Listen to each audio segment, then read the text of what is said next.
यजामहे सुगन्धिं पुष्टिवर्धनम् उर्वारुकमिव बन्धनान् मृत्योर्मुक्षीमामृतात्।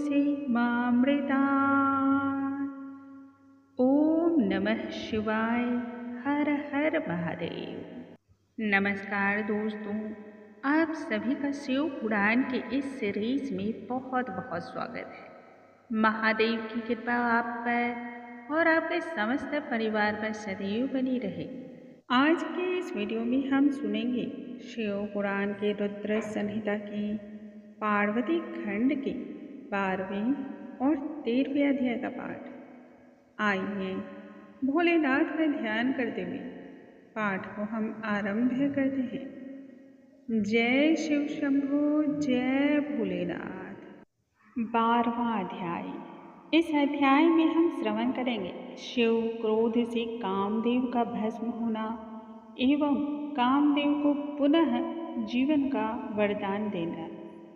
ब्रह्मा जी कहते हैं, हे नारद, कामदेव पत्नी रति एवं मित्र वसंत को लेकर के हिमालय के उस शिखर पर चले गए जहाँ शिव ध्यान में रत थे। वहाँ जाकर कामदेव ने अपना काम बाण छोड़ा, जिससे शिव के मन में प्रेम की धारा फूट पड़ी। परंतु शिव के मन में तो यह भी संशय उठ गया कि मेरे मन में इस प्रकार का विकार कैसे उत्पन्न हो गया। अनायास ही शिव की दृष्टि वाम अंग में खड़े कामदेव पर पड़ी। यह देखकर शिव क्रोध से भर उठे और सभी बातों को समझ गए। कामदेव ने अहंकार में आकर बाण को छोड़ा, परंतु शिव पर उसका कोई प्रभाव नहीं पड़ा। यह देख करके कामदेव विस्मय से भर उठे। अपने सामने शिव को देखकर कामदेव भय से थर-थर कांपने लगे। भय से कांपते हुए कामदेव ने तब सभी देवताओं एवं इंद्र को स्मरण किया। इंद्र तुरंत ही उपस्थित हो गए और शिव को प्रणाम किया। उस समय शिव के नेत्रों से अग्नि की ज्वाला धधक रही थी। वह ज्वाला मानो सब कुछ जला डालने को उद्यत हो रही थी। आकाश में उठने के बाद वह ज्वाला जमीन पर गिरा और पृथ्वी पर चारों ओर लुढ़क गया। जब तक देवता यह कह पाते, क्षमा करो स्वामी, क्षमा करो, तब तक वक्त निकल चुका था। अग्नि की उस ज्वाला में कामदेव जलकर भस्म हो गए। इससे देवतागण दुखी होकर के विलाप करने लगे और कामदेव की पत्नी रति पति के वियोग में विलाप करते करते बार बार मूर्छित होने लगी।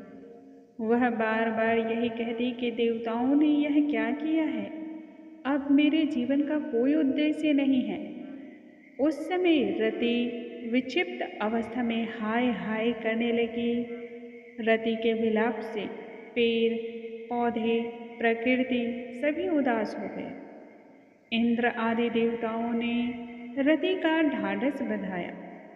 देवताओं ने कहा कि कामदेव के इस राख को संभाल कर रखो, शिव पुनः जीवन का दान देंगे।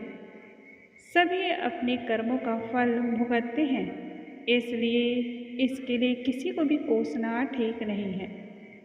रति को ढाढ़स बंधाकर सभी देवता तब शिव की शरण में आकर उनकी स्तुति करते हुए कहने लगे, हे स्वामी, आपके क्रोध से कामदेव भस्म हो गए हैं एवं रति दुख से व्याप्त हो उठी है। हे नाथ, कृपा करके रति के दुख को दूर कीजिए। तब शिव कहने लगे, हे देवताओं और हे ऋषियों, संसार में अकारण ही कुछ घटित नहीं होता है।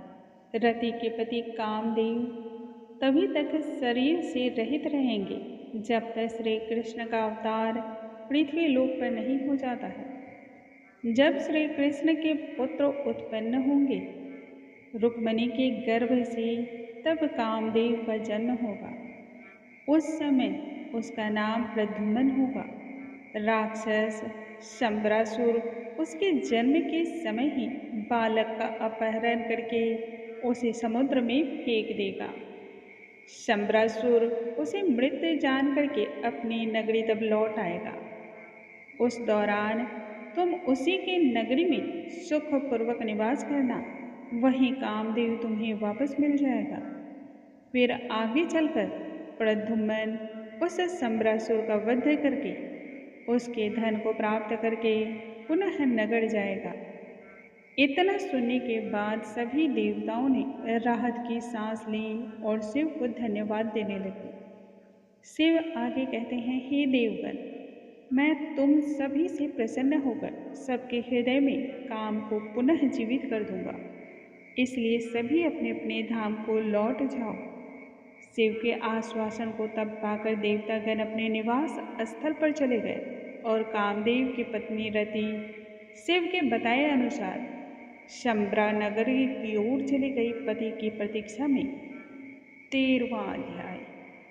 इस अध्याय में हम सुनेंगे शिव के क्रोध रूपी प्रचंड ज्वाला को समुद्र में स्थापित करना तथा पार्वती को शिव प्राप्त करने का मंत्र होना। जय शिव शंभो, जय भोलेनाथ। ब्रह्मा जी आगे नारद जी से कहते हैं, हे ब्राह्मण श्रेष्ठ, शिव के तीसरे नेत्र से उत्पन्न अग्नि की धधकती ज्वाला अकारण ही सभी को जलाने लगी। उस समय तीनों लोकों में हाहाकार मच गया। देवगण एवं ऋषिगण त्राही त्राही करने लगे। तब उन्होंने मेरा स्मरण किया और इस समस्या से मुक्ति की प्रार्थना करने लगे। उस समय मैंने शिव का ध्यान किया और उस स्थल पर गया। वहाँ जाकर शिव शक्ति का उपयोग करते हुए उस धधकती ज्वाला को वहीं रोक दिया, क्योंकि शिव कृपा से मुझ में वह करने का सामर्थ्य था। हे नारद, तब मैंने तीनों लोगों को जलाने के लिए क्रोध रूपी अग्नि को प्रकट किया, जिसका आकार एक घोड़े के रूप में परिणत हो गया। भगवान शिव की इच्छा से उस घोड़ी को लेकर जब मैं समुद्र तट पर गया, तब समुद्र देवता मेरे पास आए, मुझे प्रणाम किया और कहने लगे, आपके यहाँ आने का क्या प्रयोजन है? तब मैंने समुद्र देवता से कहा, मैं जो कहूँगा वह शिव से ही प्रेरित होकर कहूँगा। यह भगवान शिव की क्रोधाग्नि है, जो अब घोड़े का रूप धारण कर चुकी है। इस अग्नि में कामदेव जलकर भस्म हो गए। फिर यह सब कुछ जलाने को उद्यत हो उठा, इसलिए देवताओं के अनुरोध पर मैंने इसे दबा दिया है। हे दया सागर, अब यह घोड़े के रूप में परिणत हो गया है, इसे जीवन पर्यंत तक तुम धारण करो। जब मैं यहाँ आऊँगा तब तुम इसे छोड़ देना, जल ही इसका आहार होगा, तो इसे संभाल कर रखना, कहीं यह डूब न जाए। तब समुद्र सहर्ष मान गया और अग्नि रूपी घोड़े को समुद्र में प्रवेश मिला।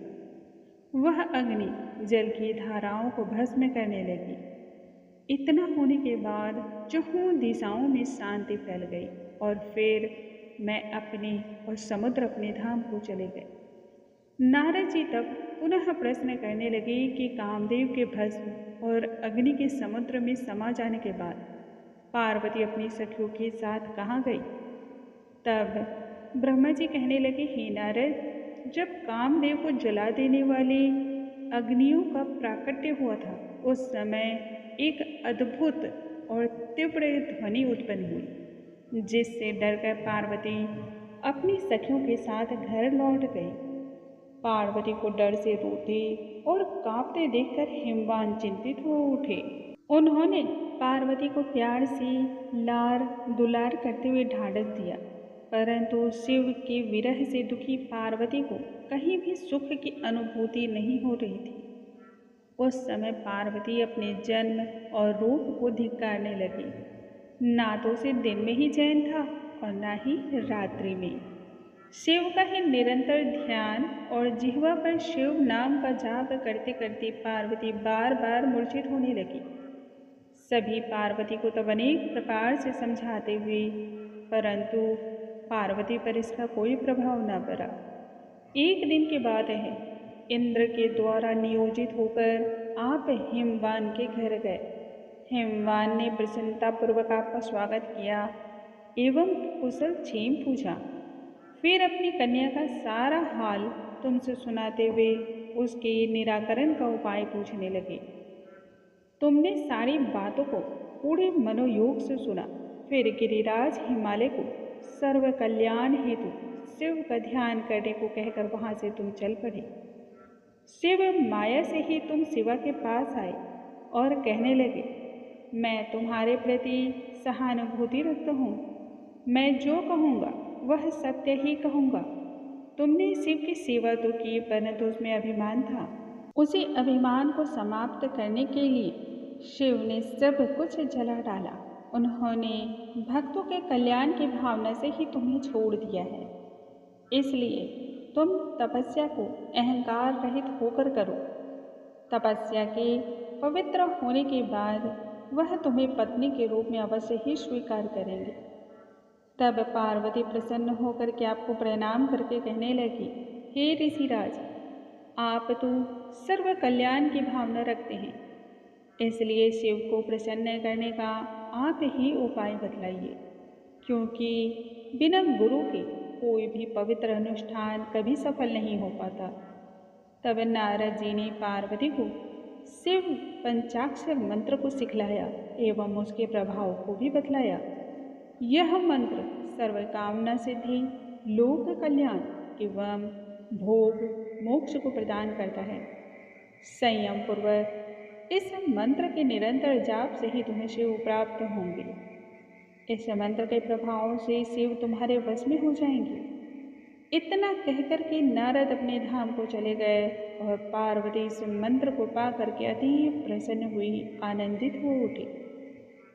आज हम यहीं पर कथा को विराम लगाते हैं। जो इन कथाओं का श्रवण करता है, पठन करता है अथवा किसी दूसरे को सुनाता है, उन सभी मनुष्यों पर भगवान शिव सदैव प्रसन्न रहते हैं, उनका सदैव कल्याण करते हैं। इसलिए प्रत्येक मनुष्य को शिव पुराण की इन कथाओं का स्मरण प्रतिदिन करना चाहिए। बोलो जय शिव शंकर, जय भोलेनाथ। दोस्तों, यदि आज की वीडियो आपको पसंद आया हो तो उसे फैमिली और फ्रेंड्स में ज़रूर शेयर करें। आपके लाइक करने से हमारा उत्साह बढ़ता है।